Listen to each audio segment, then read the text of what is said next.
welcome back to my channel. So today I'm going to be doing, I know it is very late, but I wanted to film finally my book review on Margaret Atwood's The Handmaid's Tale. I literally spent 6 weeks getting through this novel, which is the reason why I didn't do a April wrap-up and June TBR. But this novel is such a hefty read. Even though it is only 300 like something pages, it is a very hefty read, and it deserved that amount of time to really digest and to make sure that I really understood what it was Margaret Atwood was trying to get across in writing this novel. Now, before I get into what I think, into the spoiler-free section of this review, I'm going to tell you guys what it's about by reading the summary on the back. Offred is a handmaid in the Republic of Gilead. She may leave the home of the commander and his wife once a day to walk to food markets whose signs are now pictures instead of words because women are no longer allowed to read. She must lie on her back once a month and pray that the commander makes her pregnant. Because in an age of declining births, Offred and other handmaids are valued only for their ovaries are viable. Offred can remember the years before when she lived and made love to her husband Luke, when she played with and protected her daughter, when she had a job, money of her own, and access to knowledge. But all of that is gone now. Now, this book, I don't know if any of you guys have heard, well, of course you would hear by now, but Hulu gave out a series that is based on this book, and there is a movie based on this book as well. I forgot the name of the actress that stars in it as Offred, but I haven't seen the movie version yet. Now, I did watch the first episode of The Handmaid's Tale before I finished reading this book. So I have not watched the rest. I have not watched the other 9 episodes. So I will probably binge watch that maybe tonight, and see how the direction they took in terms of adapting this novel. Now, for the spoiler-free section of this review, I will say that this book has a very interesting storyline. The storyline is very engrossing, very interesting. It's so intricate because of the way that it presents the issues that of women and the question of what is the woman's role in society and in civilization as a whole, and different women's rights it's definitely a great novel that can stir up that kind of conversation. And there's so many things that they hit on, like the relationship between men and women, sex, politics, religion and faith. There's just so many ways that they hit at this through this novel that it makes the story so intricate, which is the reason why I took so long to read it. I gave it 4 stars out of 5 just because I feel like the story had potential to be a great one. I just think that Margaret Atwood hit the mark in terms of really pushing the story forward. And I will get into that when I get into my spoiler section of my review. But overall, I would not necessarily, if I would recommend this to someone that is interested in feminist studies and women's studies, and kind of understanding, like, it's kind of a blast from the past of understanding the reality of how women are treated and viewed in society, and it's kind of in a way of we're not as liberal as you think, kind of way, and it's very riveting in that way.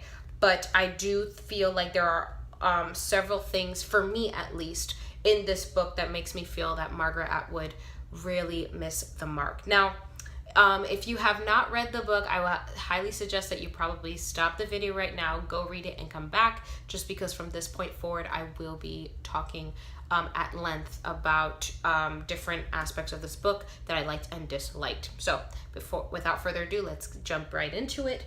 Now I'm gonna just go in first and say things that I liked about it. Things that I liked about this book was I really liked Offred. I think she was very realistic. I'm not a dystopian novel kind of person. I'm not huge on it. I'm not big in sci-fi and all that stuff. So it was very interesting to see the main character, not the main character as a woman, which is always a really cool thing for me, but also it as realistic, because the only dystopian novel that I read that I really enjoyed was Hunger Games. But I realized as I read dystopian novels that there is this trope of that singular heroine or hero that really drives the rebellion forward and collapses the government that seemingly seems to be fragile. And I think that one of the thing that this book does very well is it shows how complicated systems are, like, you know, political systems are, not only political but social systems are, and how it's not easy to break, and a lot of times we have to abide by them. And I love that she wasn't that overly heroic, brave person, and that just made her very relatable to me. If anything, she was very passive and she was rebellious in her thoughts. And that's something that I really, really enjoyed, and I felt very grounded to Offred because of that. And I thought Margaret did such a great job in doing that. Now, another thing that I really liked, I liked that the way that she set up the society. I liked the way that she set up the system of the handmaids, the wives, the unwomens, and things like that. I think that it was very, very interesting the way that she layered them, because realistically, when we think about nowadays, women are layered that way, whether it's in the workplace or in the home or even in families, based on sometimes it's based on who their husbands are, sometimes it could be based on how much money they make, sometimes it could be based on culture. And so I thought that it was very interesting that she made it into this kind of societal system of kind of segregating women. Another thing that I really liked about this novel was that she made the way that she portrayed the relationship between sex and politics. We don't think of that a lot, but those two things might seem separate, but they're actually very intricate in the way that civilizations run, civilizations fall, how wars get started. That actually that sex and politics actually becomes entwined in most times, and kind of sways the way that things go as, you know, as the event happens or as the civilization moves on. And so I really liked the way that she portrayed that, in the way that Gilead is able to sustain itself for so long. And the last thing I really liked was I liked her honest portrayal of the way women act with each other. Women, you have relationships, like, for instance, the relationship between Offred and Moira, or Offred and, I think, Cora, or Offred and Offglen, where you have women that try to side with each other in certain things, whether it is because they have a common goal, or because they're because of friendship, or because they see a opportunity. It is very, very honest in the way that it depicts of the way women relationships work. And I really, really like that, because most of the time, even though I think we talk a lot of games saying that, oh, women should, like, solidarity and we should be together, most times that isn't the case. Women, we do turn on each other, we do find opportunities with one another, we use each other, and a lot of times to our own benefit. And that is the reality of what we do, because we are human. We are women, but we are also human, because humans, that is a natural characteristic that we have. And so I really, really appreciated the way that Margaret did that. It was not phony, it didn't feel like it was fabricated, and it felt real. And so that is what I really liked about the novel, and it hit me very hard in those ways that I just said. Now, the things I didn't like about the novel: one, I did not like the terms that she used. They felt very half-assed. It does, because it's like the terms that she uses for certain things are kind of like, what? Like unwoman and preos, I think it was like preolusa, and just these weird terms that it's like, it just felt like she didn't really, I think, extend her imagination the way that she should, in order to really actually make the system that she was laying out in this book believable with the with those terms. I feel like if she would have thought of very clever, maybe Latin rooted words to kind of mean certain things, I think it would felt the system would have felt a lot more real to me. Another thing I had a problem with was the time period. This is set apparently from this year, from 2017, approximately 150 years in the future. As far away as that sounds, it's actually pretty recent. I mean, when you take into consideration generation from generation, it is pretty recent. I mean, it's 2 generations from now. And I feel like the world that she laid out for the time period that she said, it wasn't realistic, because it's a system that is heavily influenced by biblical interpretation and this kind of biblical way of looking at women and their role in society and their role in terms of procreation. And I would feel like maybe if she said it maybe a lot more into the future, that would have been a lot more realistic in terms of the way that she set up the system. It just, when you take into consideration the way that United States is, yes, we do hold on to a lot of our Protestant ideals, but not in the way that will bring us 150 years in the future to have a system like this. It's just not realistic, and it kind of made me detach from the story. And it's sad because when you take into consideration the way that the kind of issues that she brings up in this book, it should be more poignant for the reader, and for me it just felt like a disconnect. Now let me know in the comments below if you agree with me on that aspect. That's just personally how I feel. You could feel differently. Remember, when someone reads a book, my interpretation might not be your interpretation. Everybody's different that way, and that's what makes us great. But let me know in the comments below what you think about that. Also, another thing I didn't like,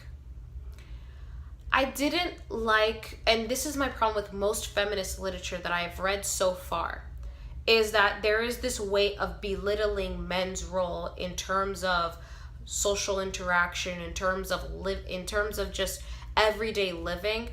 Whenever you have this, whenever I read a feminist literature, it seems like the men tend to be very opaque or very dumb and not observant in terms of what's going on, and just more into themselves. And it tends to happen a lot, especially when I read trying to remember Angela Carter's The Bloody Chamber, which is a feminist retellings of the fairy tales. I definitely recommend you guys to read that if you haven't. I'll leave the name down below and a link on the Amazon page if you guys want to check out that book. But she belittles the men characters in her books, and it feels like most of them are actually, and it's the same way like this. The only 3 real men that we see in this book is Luke, who is Offred's husband that is no longer in the picture, and we have flashbacks of him and her relationship with her husband before everything happened. And then you have the commander, who is kind of her boss. And then you have Nick, who is the gardener or driver, or like he's just the only man in the house. Those are the 3 only men in the house, and each and every one of them, even if they have different positions, to me it felt like they became one person. For instance, her husband, even though she loved him, he was there when the society was changing so rapidly by firing women, taking them, losing their properties. They had to abide by their husbands and things like that. He seemed like, like, I love you, but this is the way things are. Like, we're just going to, I'm gonna take care of you. That was Luke's character. And then the commander felt like women, he believed in arranged marriages, he believed in the system itself, but he did feel like he didn't believe in monogamy. He believed in polygamy and seeing different women and exhausting his variety. And then you had Nick, who was this kind of quiet type that towards the end, Offred had an affair with him while she was with the commander. And to me, it seems like all three of the men just kind of mutated into one character, which is the oblivious man. Like, men don't understand what women face. And I'm sorry, but I disagree with that. I have met countless of men who do not belittle women, who do not look as women as victims or something to be taken care of. And those men are not represented in feminist books. And that's something that I have a deep issue with. And that is the reason why I feel so like, just the feminist movement in general, I have this kind of detachment from it, because I feel like it is not realistic. I do not believe, to get our message across as women, that we should belittle men or their roles, because we do need men at the end of the day, and they do have certain advantages that we don't, just like we have certain advantages that they don't. And that is what it means to be human. That is what it means to survive and to even exist in this world. And I feel like I have this huge issue with feminist books, and this book was no exception. Last thing I didn't like about this book was the prose. I felt like the prose was very choppy, and I kind of understand what Margaret was doing, because she was representing this book to be told, the story to be told through Offred's mind and the way that she thought of things. And I know that whenever you think about the stream of consciousness, you think about it being choppy, not really kind of being, it's not like we think linear. We think of things very random and kind of all over the place. But I felt with such a complicated story that it was, I felt like her prose, she should have taken another direction with the way that she presented the story. It just felt very choppy to me, and there was too many similes, and sometimes she will say 3 sentences and it could be kind of summed up in one. And so naturally I gave it 4 stars. It is a nice book.